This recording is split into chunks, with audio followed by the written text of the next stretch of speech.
T J Nandakumar രണ്ട് വേർഷനാണല്ലോ നിങ്ങൾ പറയുന്നത്. ഒന്ന് നന്ദകുമാർ പറയുന്ന വേർഷൻ, വേറൊന്ന് ശോഭാ സുരേന്ദ്രൻ പറയുന്ന വേർഷൻ. ഇതിൽ ഏതാണ് നമ്മൾ വിശ്വസിക്കേണ്ടത്? ഈ ശോഭാ സുരേന്ദ്രൻ പൂർണ്ണമായി കളവാണ് പറയുന്നത്. ശോഭാ സുരേന്ദ്രനെ ജാവ്ദേക്കർ ജയരാജൻ കൂടിക്കാഴ്ചയിൽ ഒരു റോളും ഇല്ല. ജാവ്ദേക്കർ എന്നോട് ജയരാജനുമായി കൂടിക്കാഴ്ച നടത്തണമെന്ന് ആവശ്യപ്പെട്ടു. ജാവ്ദേക്കർ വന്നു, കൂടിക്കാഴ്ച നടത്തി. അത് ജയരാജനെ BJP-യിലേക്ക് എത്തിക്കാനൊന്നുമല്ല. ജാവ്ദേക്കർ ആവശ്യപ്പെട്ടത് ഞങ്ങൾക്ക് തൃശ്ശൂര് നിലനിർത്തി കൊണ്ടുപോകണം, എന്ത് സഹായം ചെയ്യാം, പകരം ഞങ്ങള് ഇന്നിന്നെ സഹായം ചെയ്യാം, ഒന്നെടുത്താ മൂന്ന്, ആ രീതിയിൽ ജാവ്ദേക്കർ ഓഫർ ചെയ്ത് സംസാരം തീർന്നു. നടക്കൂലെന്ന് പറഞ്ഞ് തിരിഞ്ഞു. ഈ ഇലക്ഷൻ സമയത്ത് ഞാൻ ശോഭാ സുരേന്ദ്രനെതിരെ ഉന്നയിച്ച ആരോപണം എന്ന് പറഞ്ഞാൽ, ശോഭാ സുരേന്ദ്രൻ വർഷങ്ങളായിട്ട് BJP ക്ലച്ച് പിടിക്കാണ്ട് നിൽക്കുകയാണ്. എങ്ങനെയെങ്കിലും അലിഞ്ഞു കയറി എന്തെങ്കിലും ഒപ്പിക്കാന്ന് ഓർത്ത് ശോഭാ സുരേന്ദ്രൻ ഇറങ്ങി. ഒരു EP ജയരാജനും ഡൽഹിയിലും പോയിട്ടില്ല, രാമലയത്തിലും വന്നിട്ടില്ല, ശോഭാ സുരേന്ദ്രൻ ഇതിന്റെ ഭാഗമായിട്ടില്ല. വെറുതെ വച്ച് ഗുണ്ടടിച്ച് ഇപ്പൊ ശോഭാ സുരേന്ദ്രൻ തന്നെ വലിയ താമസിയാതെ കുടുക്കിലാവും. കാരണം ജാവദേക്കർക്കെങ്കിലും പറയേണ്ടി വരും ഒരു കുറച്ച് കഴിയുമ്പോൾ, അല്ലെങ്കിൽ വേറെ ചില അന്വേഷണങ്ങൾ വരുമ്പോൾ ശോഭാ സുരേന്ദ്രൻ പറഞ്ഞത് മുഴുവൻ കളവാണെന്ന് വരും. ശോഭാ സുരേന്ദ്രൻ സ്വന്തം നിലനിൽപ്പിന് വേണ്ടി നടത്തിയ നാടകമാണ്. ആ നാടകത്തിന് മീഡിയ കൂട്ടുനിന്നു. പിന്നെ KPCC പ്രസിഡന്റ് 25-ാം തീയതി ഉച്ചയ്ക്ക് പറഞ്ഞ് EP ചേരാനാണ് BJP ചേരാൻ പോയത്, ഞാനല്ല. അപ്പോൾ ഞാൻ EP വിളിച്ചു ചോദിച്ചു, ഈ സുധാകരൻ പറയുന്നത് അസംബന്ധമാണ്, സുരേന്ദ്രൻ ശോഭാ സുരേന്ദ്രൻ ചേർന്ന് നടത്തുന്ന നാടകമാണിത്, നമ്മളിതിന് മറുപടി പറയണം. നമ്മൾ എന്തിനാണ് ജാവദേക്കർ വന്ന് കണ്ടത്, എന്റെ കൂടെ താങ്കളെ കണ്ടത്, എന്താണ് സബ്ജക്റ്റ്, ഇല്ലെങ്കിൽ അത് ബുദ്ധിമുട്ടാവും. 73 വയസ്സായി EPക്ക് ഇനി BJP ചേർന്നിട്ട് വേണോ ശിഷ്ടകാലം കഴിയാൻ? ഈ CPM-ന്റെ നിയന്ത്രണ വയസ്സ് അനുസരിച്ച് 75 വയസ്സ് കഴിയുമ്പോൾ അദ്ദേഹം പാർട്ടിയിൽ നിന്ന് പിരിയണം, അല്ലെങ്കിൽ മാറി നിൽക്കണം. ഇത് ശുദ്ധ തട്ടിപ്പാണ് ഈ ശോഭാ സുരേന്ദ്രൻ പറഞ്ഞത്. ശോഭാ സുരേന്ദ്രൻ ഒരു സ്ത്രീയല്ലേ, ഒരു സ്ത്രീക്ക് ഒരു പരിമിതിയില്ലേ? ആ പരിമിതിക്ക് അപ്പുറത്ത് നിന്ന് കളവ് പറയോ? BJP നേതാക്കളെ ആ കളവിന്റെ ഭാഗമാക്കുകയാണ്. ഇപ്പൊ ഈ സന്ദീപ് വാര്യരൊക്കെ വളരെ മാന്യനാണ്. അവരെല്ലാം ശോഭാ സുരേന്ദ്രൻ പറയണത് ശരിയാണെന്ന് പറഞ്ഞ് വെറുതെ നടക്കേണ്ട അവസ്ഥ ഉണ്ടാക്കിയെടുക്കുകയാണ്. ശോഭാ സുരേന്ദ്രൻ EP ജയരാജനുമായി ഒരു കൂടിക്കാഴ്ചയും നടത്തിയിട്ടില്ല. 100% കളവ്. ആ കളവ് എല്ലാ ദിവസവും ആ കളവ് സ്ഥാപിച്ചെടുക്കാൻ ഓരോ കാര്യങ്ങൾ പറയുന്നു. ഇപ്പോൾ EP ജയരാജനോട് പാർട്ടി പറഞ്ഞേക്കണത് നിയമ നടപടി സ്വീകരിക്കാനാണ്. നിയമ നടപടി എന്ന് പറഞ്ഞാൽ വക്കീൽ നോട്ടീസ് മാത്രമല്ല, EP ജയരാജന് പരാതിപ്പെടാം. പരാതിപ്പെട്ടാൽ ഒരു പോലീസ് അന്വേഷണം വരും ഗൂഢാലോചനയ്ക്ക്. ആ ഗൂഢാലോചനയിൽ ശോഭാ സുരേന്ദ്രനും ഈ KPCC പ്രസിഡന്റ് സുധാകരനും ഒക്കെ മറുപടി പറയേണ്ടി വരും.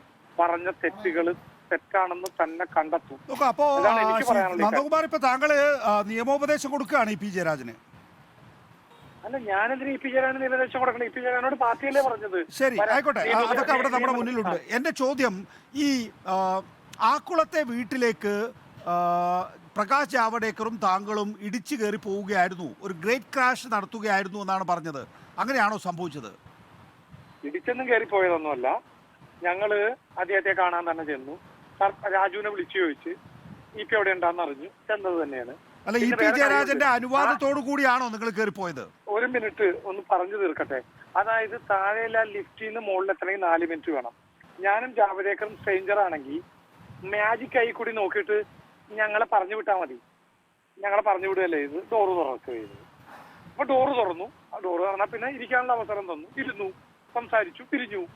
അതിനകത്ത് BJP-യിലേക്ക് EP ജയരാജനെ ചേർക്കാനൊന്നുമല്ല പോയത്. ജാവദേക്കർ അദ്ദേഹം പറഞ്ഞു, ഞങ്ങൾക്കൊരു തെറ്റിദ്ധാരണ പറ്റി.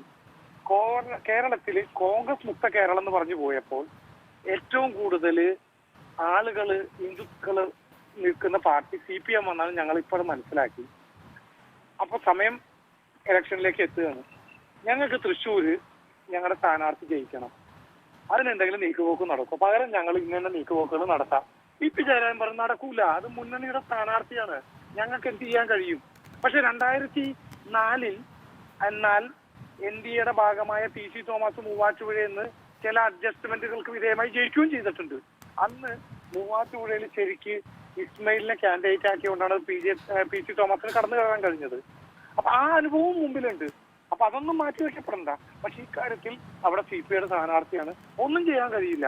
അപ്പൊ ഉടനെ പറഞ്ഞ് വൈദേഹത്തെ കുറിച്ച് പറഞ്ഞപ്പോൾ ഇ പി ജയരാജൻ തീർത്ത് പറഞ്ഞു വൈദേഹത്തെ കുറിച്ച് ഞാൻ അല്ല പേടിക്കില്ല. അതൊക്കെ താങ്കൾ പറഞ്ഞാണല്ലോ. എന്റെ ചോദ്യം എന്ന് പറയുന്നത് സാധാരണഗതിയിൽ ഒരു CPM-ന്റെ കേന്ദ്ര കമ്മിറ്റി അംഗം EP ജയരാജനെ പോലെ ഒരു മുതിർന്ന നേതാവിനെ പ്രകാശ് ജാവ്ദേക്കറെ പോലെ ഒരു മുൻ മന്ത്രി, കേരളത്തിന്റെ ചുമതലയുള്ള പ്രഭാരി ഒരു അപ്പോയിന്റ്മെന്റ് എടുക്കാതെ കൂടിക്കാഴ്ചക്ക് സമ്മതിക്കാതെ വീട്ടിലേക്ക് ചെന്ന് കയറുമോ? ഞാൻ ചോദിക്കട്ടെ, ഞങ്ങൾ എന്താ ചെയ്തത്? പ്രകാശ് ജാവ്ദേക്കറും ഞങ്ങളും ഓൺ ദ വേയില് EP അവിടെ ഉണ്ടോ മകന്റെ ഫ്ലാറ്റിലെന്ന് ചോദിച്ചു. ഞാനും എന്റെ കൂടെ ഒരു സർപ്രൈസ് ആയി ആള് വരുന്നുണ്ട്. അദ്ദേഹത്തെ ഒഴിവാക്കണമെങ്കിൽ ലിഫ്റ്റിൽ നിന്ന് എൻട്രി പോയിന്റിലായ ഡോറിൽ വെച്ച് തന്നെ വേണമെങ്കിൽ ഒഴിവാക്കാമായിരുന്നല്ലോ. അതൊരു ന്യായമല്ലല്ലോ. നമ്മുടെ വീട്ടിലേക്ക്, നമ്മുടെ ഫ്ലാറ്റിലേക്ക് നമ്മളെ കാണാൻ പ്രകാശ് ജാവ്ദേക്കറിന്റെ ഒക്കെ തലപ്പൊക്കമുള്ള ഒരാൾ കയറി വരുമ്പോ ലിഫ്റ്റിൽ നിന്ന് ആളെ ഒഴിവാക്കുന്നതൊന്നും ശരിയായ രീതിയല്ല. അങ്ങനെയാണെങ്കിൽ EP ജയരാജൻ പറയുന്നതാണ് അതിന്റെ ന്യായം. ലിഫ്റ്റിൽ നിന്ന് ഒഴിവാക്കണം എന്നല്ല ഞാൻ പറഞ്ഞത്. ഡോറിൽ നിന്ന് EP ജയരാജൻ ഡോറിൽ വന്നിട്ട് എന്താണ് ജാവ്ദേക്കർജി നമസ്കാരമുണ്ട്, എന്താണ് കൂടിക്കാഴ്ച, ഞാൻ എന്റെ മകന്റെ കുട്ടിയുടെ ബർത്ത്ഡേ ആഘോഷത്തിന്റെ ഭാഗമാണ്, ശരി വന്നതിന് നന്ദി എന്ന് പറഞ്ഞു വിട്ടാ പോരെ? അല്ല അതല്ല, അതിൽ EP ജയരാജൻ പറയുന്നതാണ് ന്യായം. EP ജയരാജനെ സംബന്ധിച്ചിടത്തോളം വന്നു കയറുന്ന ആളോട് വന്നിരിക്കൂ എന്ന് പറയേണ്ടത് ഒരു സ്വാഭാവികമായിട്ടുള്ള ഒരു സാംസ്കാരിക ബോധം നമുക്ക് എല്ലാവർക്കും ഉണ്ടല്ലോ. സമ്മതിച്ച് വന്നു കയറുന്ന ആൾ ഇരുന്നു, സംസാരിച്ചല്ലോ. സംസാര വിഷയം എന്തായിരുന്നു? ഇതന്നെ സംസാര വിഷയം ഉണ്ടായിരുന്നു. അത് നടക്കില്ല. അപ്പൊ അവിടെയുള്ള ഒരൊറ്റ ചോദ്യം ഇത്രേ ഉള്ളൂ, EP ജയരാജൻ എന്തുകൊണ്ട് അത്തരം സംസാരം നടന്നുവെങ്കിൽ അത് പാർട്ടിയെ അറിയിച്ചില്ല എന്നുള്ളതാണ് ഒരൊറ്റ ചോദ്യം ഉള്ളത്.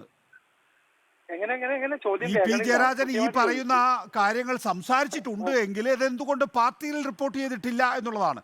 നോക്കൂ, ഇവിടെ പ്രകാശ് ജാവ്ദേക്കർ വന്ന് ഇത്തരം കാര്യങ്ങൾ EP ജയരാജനോട് കേക്കൂ ശ്രീ നന്ദകുമാർ, കേക്കൂ. നോക്കൂ, പ്രകാശ് ജാവ്ദേക്കർ ഇത്തരം കാര്യങ്ങൾ വന്നിട്ട് EP ജയരാജനോട് സംസാരിക്കുന്നതുകൊണ്ട് എന്ത് കാര്യം? ഹലോ, EP ജയരാജനോട് ഈ കാര്യങ്ങൾ സംസാരിക്കുന്നതുകൊണ്ട് എന്ത് കാര്യം? EP ജയരാജനാണോ ഇവിടെ പിണറായി വിജയന്റെ SNC ലാവ്ലിംഗ് കേസ് ഡീൽ ചെയ്യുന്നത്, സ്വർണ്ണക്കള്ളക്കടത്ത് ഡീൽ ചെയ്യുന്നത്? കേൾക്കുന്നുണ്ടോ? ഹലോ, കേൾക്കാമോ? അല്ല, എന്റെ ചോദ്യം എന്ന് പറയുന്നത് EP ജയരാജൻ ആരാണ്? EP ജയരാജനാണോ സ്വർണ്ണക്കള്ളക്കടത്ത് കേസ് ഡീൽ ചെയ്യുന്നത്? EP ജയരാജനാണോ SNC Lavalin case deal ചെയ്യുന്നത്? അപ്പൊ EP ജയരാജനോട് ഇത് EP ജയരാജൻ അദ്ദേഹത്തെ പാർട്ടി സെക്രട്ടറി ആക്കാത്തതുകൊണ്ട്, അദ്ദേഹത്തെ മട്ടന്നൂർ നിയമസഭാ മണ്ഡലത്തിലെ സ്ഥാനാർത്ഥിയാക്കാത്തതുകൊണ്ട്, അതിലൂടെ അദ്ദേഹത്തിന് മന്ത്രിയാകാൻ കഴിയാത്തതുകൊണ്ട് അദ്ദേഹം പാർട്ടിയോട് കെറിവിച്ച് നിൽക്കുകയാണെന്നാണ് നമ്മളടക്കം റിപ്പോർട്ട് ചെയ്യുന്നത്. ഞാൻ പറഞ്ഞല്ലോ, ജാവ്ദേക്കർ പറഞ്ഞ ഓപ്ഷൻസ് ആണ് പകരം. ആ ഓപ്ഷൻസ് അക്സെപ്റ്റബിൾ അല്ലെന്ന് പറഞ്ഞ് തിരിഞ്ഞല്ലോ. പിന്നെന്താ തർക്കം? ഇതിനകത്ത് ശോഭാ സുരേന്ദ്രൻ വലിഞ്ഞു കയറി വന്ന് കൊളവാക്കിയ തർക്കമുള്ളൂ. EP ജയരാജൻ ജാവ്ദേക്കറെ കണ്ടു, ഞാനും പറഞ്ഞു, അദ്ദേഹവും സമ്മതിച്ചു. അതിലെന്താ തെറ്റ്? ആദ്യം EP ജാവ്ദേക്കർ ഞാൻ ഇന്ന സംസ്ഥാനത്തിന്റെ ചുമതലയുള്ള ആളെന്ന നിലയ്ക്ക് ആ പാർട്ടിയെ ഡെവലപ്പ് ചെയ്യേണ്ട ഉത്തരവാദിത്വം അദ്ദേഹത്തിനുണ്ട്. അത് അദ്ദേഹം ശ്രമിച്ചു. അതിന് EP ചേരാൻ പറ്റൂലെന്ന് പറഞ്ഞു പിരിഞ്ഞു. വേറെന്താ തർക്കം ഇതിനകത്തുള്ളത്?